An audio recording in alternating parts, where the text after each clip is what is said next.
8 million people killed on just one island. Can you imagine that?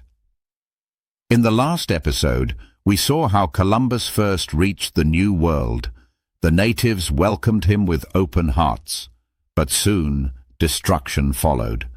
Now the story takes a darker turn as kindness meets cruelty and paradise turns into a nightmare. Imagine how terrible it must have been if a man of his own time could not even write it without fear. On one island alone, Columbus's forces caused the death of 8,000 people. Yes, 8 million human beings. These were peaceful communities who had lived for thousands of years with their own ways of life, their own balance, and their own happiness. But then the question comes, how did the Native Americans face such dark days? How did Columbus, once seen as a hero, become a villain in history? And in the end, what happened to him? At first, the Spanish rulers were still impressed by Columbus. They supported him again. He asked them for a large force to go back to the New World. He promised that he would bring back gold for the king and queen. He even tempted them by saying the native people would make good slaves in Spain. What do you think the rulers did? Could they resist such a promise? The rulers agreed. They gave him a powerful fleet of 17 ships. On board were 1,300 crewmen, soldiers armed with swords and guns, and even trained bloodthirsty dogs. Think about the difference. On his very first voyage, Columbus had only 90 men. Now he had nearly 2,000 people with him. This was a force strong enough to crush the whole population of Hispaniola. But when Columbus arrived, he was in shock. The 49 men he had left behind at Fort Navidad were all dead. What had happened to them? After Columbus had sailed back to Spain, those men had wandered around in search of gold. They had kidnapped women and children, using them for rape, abuse, and forced labor. The local people finally lost patience. They attacked, killed the Europeans, and burned the fort to the ground. When Columbus saw this, he lost his temper. He ordered his men to hunt for gold and enslave the locals, but then the truth had spread. The natives knew these strangers were not good people. They began to abandon their villages. When the Spanish searched the houses, they found them empty, and they found no gold.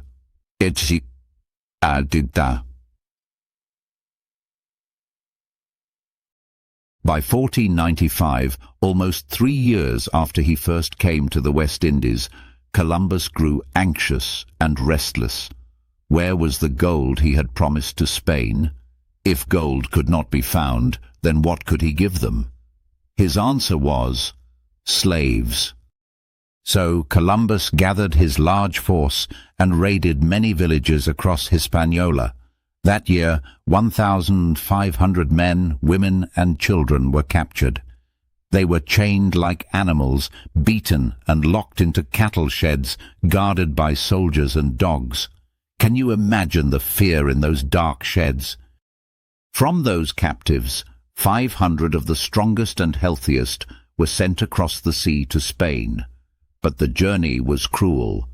On the way, about 200 died from disease. Those who survived were sold in the markets of Spain. Yet they could not survive in Europe's climate. One by one, they too died. Columbus saw this and decided it was not useful to send captives to Europe anymore. Instead, he forced the native people into bonded labor in their own land. Shabam. In Haiti, he gave one of his most cruel orders. All men 14 years or older had to bring a certain amount of gold every 3 months. If they brought the gold, they received a copper token to hang around their neck. But if anyone was found without this token, his hands were cut off and he was left to bleed to death. Can you believe such an order? And the cruelty did not stop here. Thousands were forced into the mountains to dig for gold, cutting through earth from top to bottom. Others were made to stand bent in rivers, washing gold in water for hours until their backs broke. In these mines, at least 1/3 of the workers died from starvation and disease. But the suffering did not end with the men. Women were forced to work in the fields. The labor was so heavy that an entire generation became barren. Mothers, weak with hunger and illness, could not breastfeed their babies. Did Columbus or his men care? No. They gave no time for mothers to care for children. Soon, thousands of children starved. The pain became unbearable.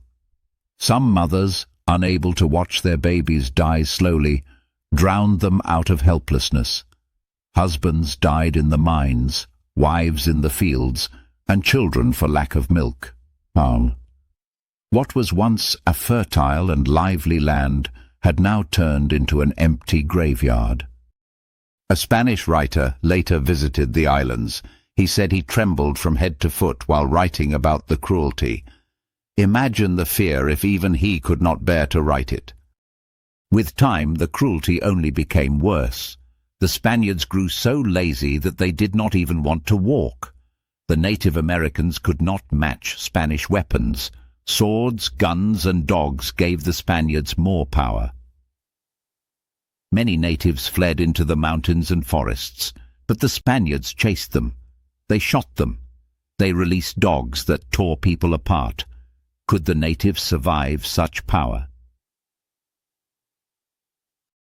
In despair, the people turned to cassava, a fruit they ate daily. From some types, they made poison for hunting. Some escaped to other islands. One of them was Hatue, a leader from Hispaniola. He carried a little gold as he led his people to Cuba.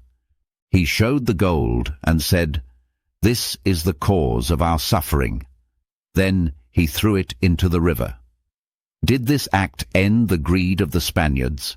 Sadly, no. In October 1500, Columbus and his 2 brothers were put in chains. They were sent back to Spain as prisoners. Was this the end of Columbus? Not yet. Columbus was clever and persuasive. On the way back, he wrote a letter to the king and queen. He claimed he was very close to finding gold. What do you think happened? The rulers believed him. They ordered his release. In December 1500, they met him in Granada. Columbus promised once more. If he returned, he would bring them gold. But this time the rulers made one big change. Columbus could return, but not as governor. He would go back only as an explorer. On his 4th and final voyage in 1502, Columbus searched the coasts of Honduras, Panama, and Nicaragua. He was still chasing gold. But once again, he found none. At one point, he was stranded at Santa Gloria in Jamaica with 50 companions. Food ran out. The local people refused to give him supplies. What could Columbus do now? He used a trick. He told the natives that God was angry because they were slow to give food. He warned them that a clear sign would appear in the sky. Columbus had a European calendar of the sun and moon. He knew a total lunar eclipse would take place on February the 29th, 1504, only 3 days later. When the moon turned red, the natives were shocked. They believed Columbus. Out of fear, they quickly brought food. Columbus and his men survived. He spent almost a year stuck in Jamaica until help arrived. Then he returned. This voyage became the most disappointing of all. Columbus went back to Spain, old and sick. Yet he still dreamed of reaching Japan and China. In 1506, he died. He had caused the deaths of millions of innocent people, but he lived in comfort until the end. Under his agreement with the Queen, he continued to receive 1/10 of the gold from the New World. He died still believing he had found a new route to Asia. But others were not fooled. The New World later took the name America after Amerigo Vespucci, who understood that this was a sea, not Asia. Columbus's death did not close the door of suffering. The destruction of native people continued. Within 21 years of his first arrival, Hispaniola was empty.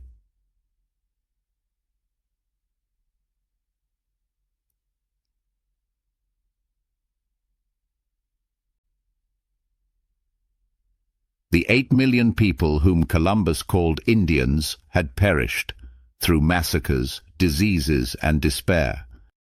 The author of American Holocaust wrote that the destruction on Hispaniola was 50 times greater than the atom bombing of Hiroshima. Can you imagine such a scale of death?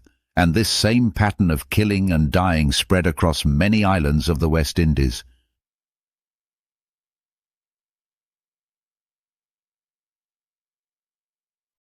On Hispaniola, the people buried in the soil were replaced by black Africans. Unlike the Arawaks, they did not die quickly from European diseases. They resisted them better. Over time, the descendants of enslaved Africans and white settlers formed the populations that live there today. The black settlement in place of the natives began a new era of slavery in the Americas, Assams. Yet the Arawak people did not vanish completely. Those who survived left the islands and moved to South America. Today they live in Venezuela, Guyana, and areas around Suriname. For their ancestors, the name Columbus was a sign of terror. For many of their children today, his name is still one of hatred. After Columbus, the Spanish Empire conquered most of the West Indies. Then it turned to South America, where the Aztec Empire had great wealth in gold and many treasures. But the Aztecs were not like the Arawaks of Thailand. They were strong and organized. They gave fierce resistance to Spain. To know how they fought, what the result was, which god they confused for their own, and who became Spain's last great hurdle in America, don't miss the next episode of this history. Stay tuned for the next exciting part of the story.